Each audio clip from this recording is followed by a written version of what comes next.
खबर है भोपाल से। निकाय और पंचायत में ओबीसी आरक्षण की स्थिति कल साफ हो जाएगी। सुप्रीम कोर्ट के फैसले के आधार पर आरक्षण का फॉर्मूला तैयार करेगी सरकार। तो हर निकाय में अलग अलग आरक्षण का फॉर्मूला आ सकता है।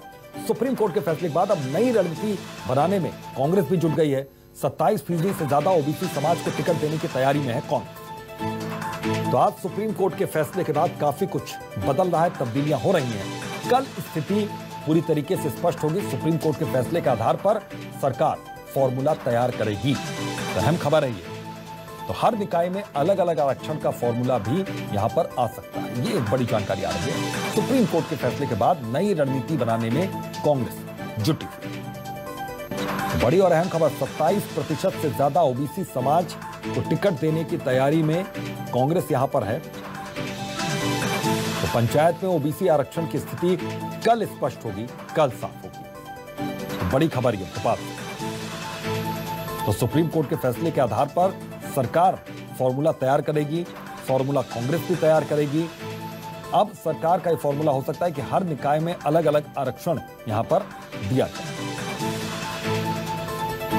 तो बड़ी और अहम खबर है, 27% से ज्यादा ओबीसी समाज को टिकट देने की तैयारी में कांग्रेस है।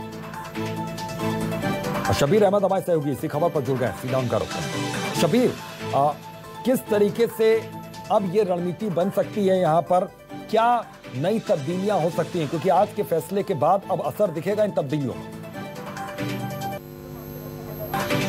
देखिए अभितोष, पूरे मामले को समझना होगा और उसकी सबसे बड़ी वजह यह है कि सुप्रीम कोर्ट की तरफ से फैसला आ चुका है कि मध्य प्रदेश में 50% आरक्षण दिया जाएगा एसटी एससी वर्ग और ओबीसी वर्ग को। 36% एसटी एससी वर्ग यानी दलित और आदिवासी को दिया जाएगा और उसका बचा हुआ, उसके अलावा जो 36% के अलावा बचेगा 14% वो ओबीसी वर्ग को दिया जाएगा। लेकिन सबसे बड़ा सवाल ये उठ रहा है कि दिया कैसे जाएगा आरक्षण? क्या प्रदेश स्तर पे दिया जाएगा या जिला स्तर पे दिया जाएगा? इसको लेकर अब सवाल उठ रहे हैं। जैसे मैं प्रदेश स्तर की बात करूं तो 50% के करीब मध्य प्रदेश में ओबीसी आबादी कही जाती है, दावा किया जाता है। लेकिन कई जिलों में, जैसे मैं धार की बात करूं या फिर छिंदवाड़ा की बात करूं, मंडला की बात करूं या शहडोल की बात करूं, इन इलाकों में ओबीसी वर्ग काफी कम है और इन इलाकों में आदिवासी वर्ग ज्यादा है। और इसी के लेकर सवाल उठ रहा है कि आखिर ओबीसी वर्ग को किस स्तर पे दिया जाएगा। तो जो चीजें निकलकर अभी हमारे पास सामने आ रही है अभितोष, उसमें यह आ रहा है कि जिला स्तर पर किया जाएगा। जहां ओबीसी आबादी ज्यादा रहेगी वहां पर ओबीसी वर्ग को दे दिया जाएगा, जहां आदिवासी रहेगी वहां पर आदिवासी दे दिया जाएगा। लेकिन अभी तो ये कह सकते हैं कि अभी कुछ भी कह नहीं सकते हैं पूरा, लेकिन उम्मीद जताई जा रही है कि कल तक जब सुप्रीम कोर्ट का फैसला आ चुका है, अभी जो विशेषज्ञ हैं, सरकार के जितने भी जानकार हैं और विशेषज्ञ हैं, बड़े बड़े वकील लगे हुए हैं, सुप्रीम कोर्ट का जो आदेश आया उसको पढ़ने में जुटे हुए हैं। और इसके साथ साथ उम्मीद जताई जा रही है कि कल तक साफ हो जाएगा कि मध्य प्रदेश में जो आरक्षण दिया जाएगा वो प्रदेश स्तर पे दिया जाएगा या फिर निकाय स्तर पे यानी जिले के स्तर पे दिया जाएगा।